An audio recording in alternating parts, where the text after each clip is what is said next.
Welcome. This is Radio Pras.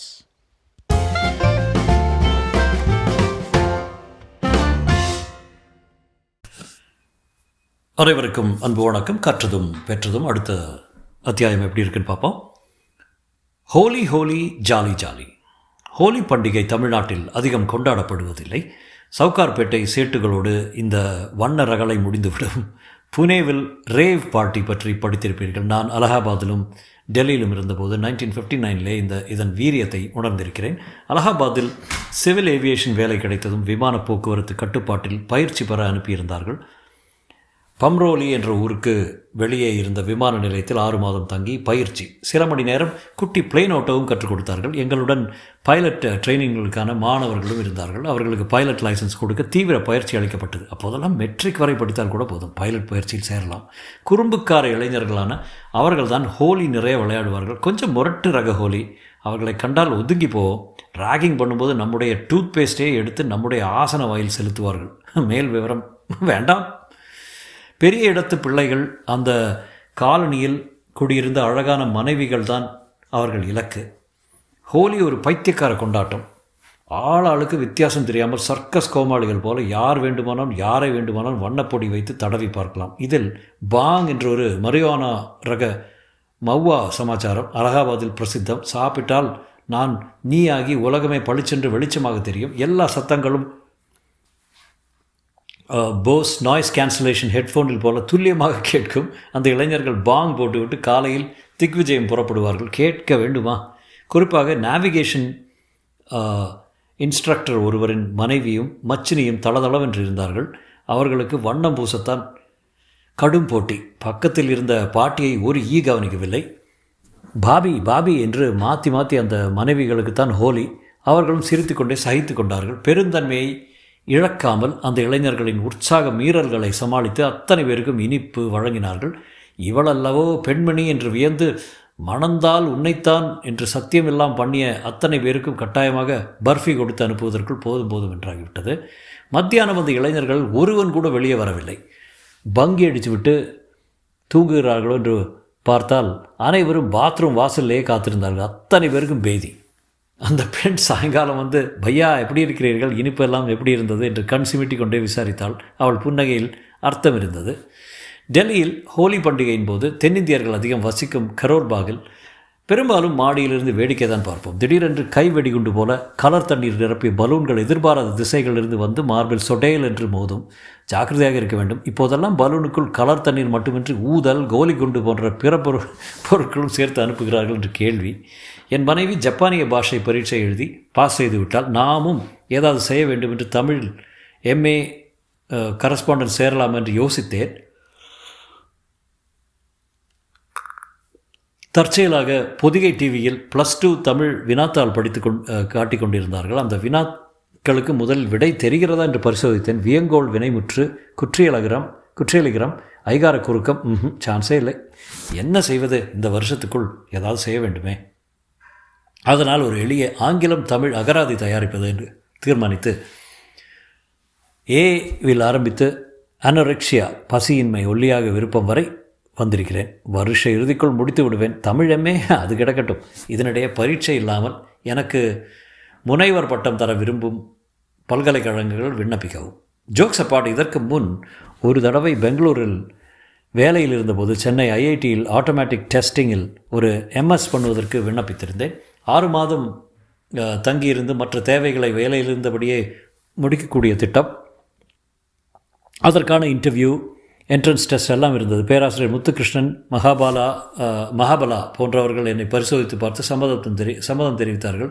எந்த மெஸ்ஸில் இட்லி போடுகிறார்கள் என்பது வரை விசாரித்து வைத்தேன். செகண்ட் ஹேண்ட் சைக்கிளுக்கு கூட சொல்லி வைத்துவிட்டு பெங்களூர் திரும்பி வந்தேன். பிஎல், நீ இதுவரை படித்திருப்பது எங்களுக்கு போதும் என்று சொல்லி சம்மதம் தர மறுத்து விட்டார்கள். இப்போது உண்மையாகவே முனைவர் பட்டம் வேண்டுமானால் வளையாபதியின் கதையை ஆராய்ச்சி செய்யலாம். 50 காப்பியங்களில் ஒன்றான வளையாபதி நமக்கு கிடைக்கவில்லை.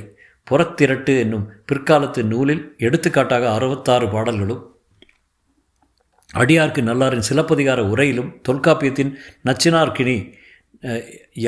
நச்சினார்கினியார் உரையிலும் குறிப்பிட்ட சந்தேகத்துக்குரிய மேற்கோள் காட்டிய 6 பாடல்கள் இருந்துதான் இந்த காவியத்தை துப்பு துலக்க வேண்டும். இது ஒரு ஜைனர் எழுதியது என்பது தெரிகிறது. 40 வயது வந்தால் நிறை வந்துவிடும், நில்லாது இளமை என எச்சரிக்கும் பாடல்கள் தான் அதிகம் கிடைத்துள்ளன. கதை முழுவதும் தெளிவாக இல்லை. வளையாபதி என்பது பெண் பெயர் என்று தெரிகிறது. வைர வியாபாரிகள் தென்படுகிறார்கள். வைசிய புராணம் வேறு இதில் சேர்ந்து குழப்புகிறது. சரியான வைர வேட்டை நிச்சயம். 2 PhD உத்தரவாதம். பாலண்ட்ரோம் போட்டிக்கு வந்தவற்றில் பெரும்பாலவை அர்த்தமற்றவையாக இருந்தன. கொஞ்சம் புரியும்படியாக இருந்தது ஒன்றே ஒன்றுதான். பலர் பழைய மாலை மாற்றுப்பாடல்களை ரீசைக்கிள் செய்திருந்தார்கள். நான் கேட்டது சொந்த சரக்கு. மாதா தேடாதே எனை நீ என்று எழுதிய Sivakasi Meenakshi Sundaram was almost there. அவருக்கு புத்தக பரிசு. எனக்கு பிடித்த கவிதை. என் வீடு மிகச்சிறிய வீடு, ஆனாலும் வீடு திரும்புகிறேன். ஒவ்வொரு வீடும் நிரந்தர சூரியனை ஜன்னல் வழியே அழைக்கிறது. அதை கைக்குழந்தை போல் படுக்க வைத்துக் கொள்கிறது. தினமும் படியில் ஏறியதும் பயங்கள் மறையும். என் சிறிய வீட்டின் பின்கதவை திறந்து பார்க்கிறேன். வீட்டிற்கு அப்பால் வேறு எதுவும் இல்லை. தேவதச்சன். எனக்கு பிடித்த மேற்கோள். பிரச்சாரம் பொய் சொல்வதின் ஒரு பிரிவு. அதனால் உங்கள் நண்பர்களை ஏமாற்றலாம், நிச்சயம் எதிரிகளை ஏமாற்ற முடியாது. வால்டர் லிப்மன் சொன்னதாக. அடுத்து தந்தை தந்தை தந்தைக்கு முந்தை. சுற்றுலா என்பது சமீபத்திய வழக்கு. உலா பழைய சொல். உலா கலம்பகம் என்பதெல்லாம் இலக்கிய வகைகள். உலா ராஜாக்களுக்கு சோப்பு வைக்க புலவர்கள் பாடிய பாராட்டு செய்யுள்களின் தொகுப்பு. உன்னைப்போல் வீரனில்லை, தீரனில்லை, அழகில்லை, நீ வலம் வந்தால் பெண்கள் அப்படியே மயங்கி விழுவார்கள், அவர்கள் வளையலெல்லாம் கழன்றுவிடும். இம்மாதிரியான பூ சுற்றும் விஷயங்கள் கொண்ட நூல்கள் பல தமிழில் உள்ளன. இன்று ராஜாக்களுக்கு பதிலாக தலைவர்களுக்கு சுற்றுகிறார்கள். அப்போது எல்லா குட்டி தெய்வங்கள் மேலும் உலா பாடினார்கள். யாத்திரை என்கிற வடமொழி சொல்லுக்கு தமிழ்ச்சொல் தேவைப்பட்டு சுற்றுலா என்று அமைக்கப்பட்டது என்று நினைக்கிறேன்.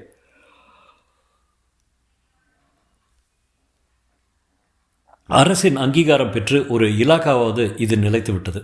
நல்ல வேளை மகிழ் செலவு என்பது நிலைக்காமல் தப்பித்தோம். நான் சென்ற சுற்றுலாக்களை அவ்வப்போது எழுதி வந்திருக்கிறேன். தமிழ்நாடு 2000 மைல், கடவுளின் பள்ளத்தாக்கு போன்ற கட்டுரைகள் அன்பர்கள் படித்திருக்கலாம். நான் எழுதாமல் விட்டது நவ திருப்பதிக்கு நான் சென்ற விவரம். அதை பற்றி சொல்வதற்கு முன் நம்மாழ்வாரை பற்றியும் குரு பரம்பரை பற்றியும் RMKவின் விஸ்வநாதன் பற்றியும் கொஞ்சம் சொல்ல வேண்டும். நம்மாழ்வாரின் காலம் கிபி 785 முதல் 820 என்பது சரித்திர ஆதாரங்களுடன் பொருந்துகிறது. இவர் பெயர் சடகோபன். பிறந்த ஊர் தென்குருவூர். இப்போது ஆழ்வார் திருநகரி என்று சொல்லப்படுகிறது. 4000 திவ்ய பிரபந்தத்தின் மிகச்சிறந்த பகுதியான திருவாய்மொழியை பாடியவர். திராவிட வேதம் என்று கூட அதை சொல்வார்கள். யானே என்னை அறியலாதே, யானே எந்தனதே என்றிருந்தேன், யானே நீ என் உடமையும் நீ, வானே ஏத்தும் வானவர் ஏறே. இம்மாதிரி எளிமையான 1102 பாடல்கள் கொண்ட திருவாய்மொழியை பாடிய நம்மாழ்வார் வைணவத்தின் முதலும் முடிவுமாக இருப்பவர். ஆழ்வார்களின் கடைசியும் ஆச்சாரிய பரம்பரையில் முதலும் இவர் என்று சொல்வார்கள். இவருடைய சீடர் இவரை விட வயதான பிராமணர் மதுரகவி ஆழ்வார். 13ஆம் நூற்றாண்டின் கடைசியில் நம்பிள்ளையின் சிஷ்யராக வாழ்ந்த பின்பழகிய பெருமாள் ஜீயர் செய்த குரு பரம்பரா பிரபாவம் 6000 படி என்ற நூலே ஆழ்வார் ஆச்சாரியர்கள் வரலாற்றுக்கு மூலம். மணிப்பிரவாள நடையில் வடமொழியும் தெளிவான தமிழும் கலந்து முற்றுப்புள்ளி இல்லாமல் படிக்க தமாஷாக இருக்கும். பழகிவிட்டால் இதன் மேல் காதலாகி விடுவோம். ஒரு சாம்பிள் பாருங்களேன்.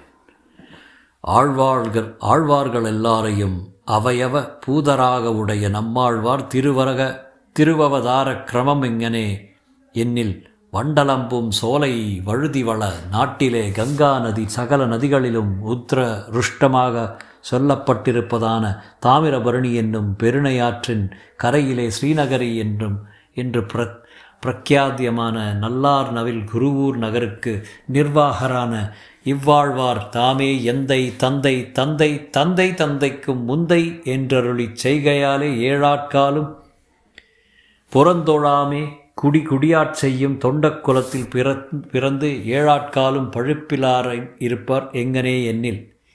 இப்படி முடிவில்லாமல் செல்லும் வசீகர நடை. அந்த காலத்தில் கமா ஃபுல் ஸ்டாப் எல்லாம் கிடையாது. திருக்குறுகூரை சூழ்ந்துள்ள 9 தலங்களை நவதிருப்பதி என்பார்கள். அவை திருக்குருகூர், இரட்டை திருப்பதி என்று என்னும் துளைவில்லி மங்கலம் இங்கே 2 தலங்கள், திருப்புளியங்குடி, தென் திருப்பேரை, ஸ்ரீவைகுண்டம், திருக்குழந்தை, வரகுணமங்கை, திருக்கோளூர் பெரும்பாலும் பாண்டிய மன்னர்கள் நிறுவிய கோயில்கள். இவை எல்லாமே தாமிரபரணி நதிக்கரையில் உள்ளன. இவற்றோடு திருக்குறுங்கொடி, ஸ்ரீவரமங்கை என்னும் வானமாமலையையும் மலையாள நாட்டு திருப்பதிகளையும் நம்மாழ்வார் பாடியிருக்கிறார். நவ திருப்பதிகளுக்கு நம்மாழ்வாரின் பிறந்த தினமாகிய வைகாசி விசாகத்தில் RMK விஸ்வநாதனுடன் சென்றிருந்தது மறக்க முடியாத அனுபவம். அவர் திருநெல்வேலிக்காரர், சைவ பிள்ளைமார். அவரை கட்டாயப்படுத்தி ஆழ்வார் திருநகரிக்கு அழைத்து சென்றேன். மாற்று உடை எதுவும் எடுத்து செல்லவில்லை. நாங்கள் எல்லாம் ஆழ்வாருடன் நதியில் முங்குவதை பார்த்து அவரும் முங்கினார். நீங்கள் என் நண்பர், உங்களோட ஒரு சாயங்காலம் நனைந்த சட்டையில் அலைந்தால் என்ன போச்சு என்றார். இளம் என்ஜினியர், பட்டு வியாபாரத்தில் நேர்மையும் புதுமையும் நவீனமும் நெசவாளிகளுக்கு நியாயமும் கொண்டு வந்தவர். என் வாழ்வில் கிடைத்த பெரிய அதிர்ச்சிகளில் ஒன்று அவர் சாலை விபத்தில் இறந்து போனார் என்ற செய்தி. நம்மாழ்வாரை நினைக்கும் போதெல்லாம் நவதிருப்பதியையும் RMK விஸ்வநாதன் நட்பையும் நினைத்துக் கொள்கிறேன். எனக்கு பிடித்த கவிதை: ஒரு தரம் காதல் என்னை மீட்டு தந்தது, ஒரு தரம் புல்லாங்குழல் என்னை மீட்டு தந்தது, ஒரு வண்ணத்து பூச்சியும் என்னை மீட்டு தந்தது, நான் தான் அடிக்கடி தொலைந்து விடுகிறேன். பூமா ஈஸ்வரமூர்த்தி. எனக்கு பிடித்த மேற்கோள்: 10 கட்டளைகளை பற்றி என்ன வேண்டுமானாலும் சொல்லுங்கள், மொத்தம் 10 தான் இருக்கிறது, நல்ல வேளை. H.L. மென்கென். இத்துடன் இன்றைய அத்தியாயம் முடிந்தது. நாளை மீண்டும் சந்திக்கும் வரை வணக்கம் கூறி விடைபெறுகிறேன். நன்றி, வணக்கம்.